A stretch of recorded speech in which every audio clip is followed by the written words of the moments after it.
So instead of the woman giving me her phone number, she responds with, "Are you free tonight?" I'm thinking in my head like, it all depends. Like, if they're trying to link up and do something, then yeah, of course I'm free. But if you're talking about going to a bar and try to spend money and I don't get my deposit first, then hell no, I ain't free. Hey, what's up everybody? In this video, I want to talk to y'all about why you should listen to your intuition when dealing with shady women and other individuals, because you never know who's watching and who is out to get you. The main reason I bring this up because I typically give you guys advice and sometimes I might slip up and don't even follow it myself, but I got one backup plan to save my skin when things get tough, and that's my intuition. The reason I bring this up because these online dating apps can be dangerous, and somebody attempted to pull a fast one on me, but you know, I caught myself before it's too late. So I want to go over where I went wrong at so y'all don't make the same mistake. If you rock with your boy, you like my content, make sure you show me some love and hit that subscribe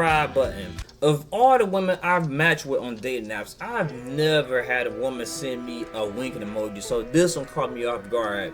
They sent me that and then I responded with, "Hey Deara, what made you decide to match with me this evening?" Her response was pretty vague and everything. She said, "You're pretty handsome, ha ha ha." I'm like, another lazy small brain person leaving garbage responses. So I said, thank you, you're pretty attractive yourself. With that being said, I know men hit on you constantly, so why use Tinder? You know, this is giving her open to make an effort to actually get to know and you know, expose why you decided to match with me or why you even on this damn app in the first place. They sent another weak ass response. It says, "I just like it, laughing out loud, ha ha." I'm like, ugh, I ain't got time to be going back and forth. I'm either about to do two things here. I'm about to unmatch with you, or you're gonna slap me the number one way or another. So I said, well, how about this? Seeing that I'm not the message all day on Tinder type, what's your number? I'd rather get to talk to you. And then this would things start getting weird at, but I didn't even catch none of this stuff. For the most part, I was focused on these first three responses, because this right here typically tells me if it's gonna be a walk in the park or about to be a bunch of bullshit. So instead of the woman giving me her phone number, she responds with, "Are you free tonight?" I'm thinking in my head like, it all depends. Like, if they're trying to link up and do something, then yeah, of course I'm free. But if you're talking about going to a bar and try to spend money and I don't get my deposit first, then hell no, I ain't free. My response was, "What's on your mind?" They said, "We can hang out at my crib for a little bit, talk and see what happens from there, or we can meet somewhere." Most men ain't trying to go out no 10 o'clock at night when they could just get right to action. So I'm like, alright, let's go with it. I put, "I'm down for your place, talking and going from there. What's the info?" Then they respond with, "What time you want to come over? I gotta hop in the shower." I'm thinking like, damn, it ain't never been this easy, man. I'm gonna just keep going along with it. My response is laughing out loud. I was thinking the same here. This person said, "Okay, what's your number? I'm gonna text you." Me thinking with that down there had me doing some foolish stuff, so I'm just going right along with it and everything. So I go ahead and send them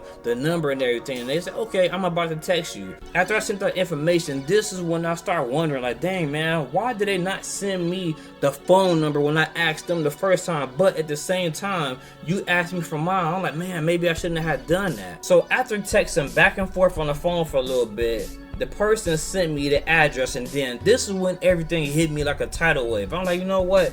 Something ain't right, man. I ain't going to this location. I'm all showered up, smelling all good, but as soon as I got the address and I start seeing the photos for where this woman said she was located at, I said, man, ain't no way in hell and everything. So look at these photos right here. Come on, we got a damn trash can outside, look like a damn abandoned building. I'm like, this tree look very suspect. I'm like, nah, look at the building. Like, anything could possibly happen. You talking about the person said they lived in Cleveland Heights, but at the same time, you send me this shady ass address and expect me to show up at 10 p.m. at night. I'm like, man, you know what? I'm gonna take my old clean, sexy, shaved self right back to the bed and pass out. And before I do this, let me block this person's number, because now they have my contact and I wasn't thinking clearly. My intuition said don't go, and I was definitely tempted, but I already made my mind up, and I said, you know what, let me go ahead and confirm this and run this by my homeboy while I'm nice and snug in the bed. So I text him and tell him, bro, look at these messages right here, look at this text thread right here, and look at these photos of where this person is living and everything. You think this is a woman?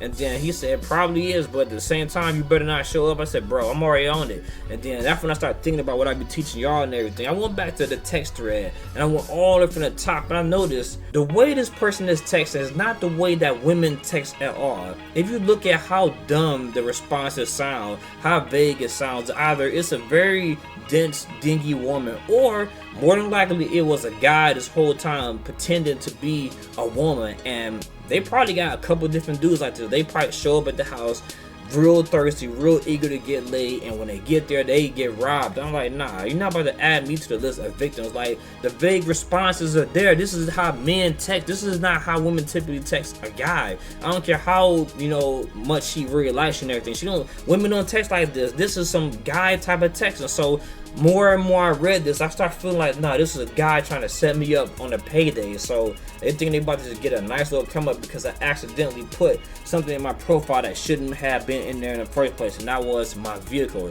the type of car I drive. People will come after you if you put certain things in your bio that shouldn't be there. So any guy watching this or any woman watching this, if you're smart, don't be posting next to no cars. Don't be showing what type of vehicle you drive in the photo. It's nice to sit next to a car, but you might want to squirrel that little emblem out if you don't want them like, yeah, I'm gonna get that person. They an easy mark. They a target. Because if you ain't careful, you could end up on the news, and not for a good reason. So how many of y'all have ran into some shady men or women like I have on the internet? Me, this is one of my first and last responses I will ever get to a person like this. Let me know what happened with y'all. Leave a like, comment, or subscribe. This your boy Labz, and I'm out.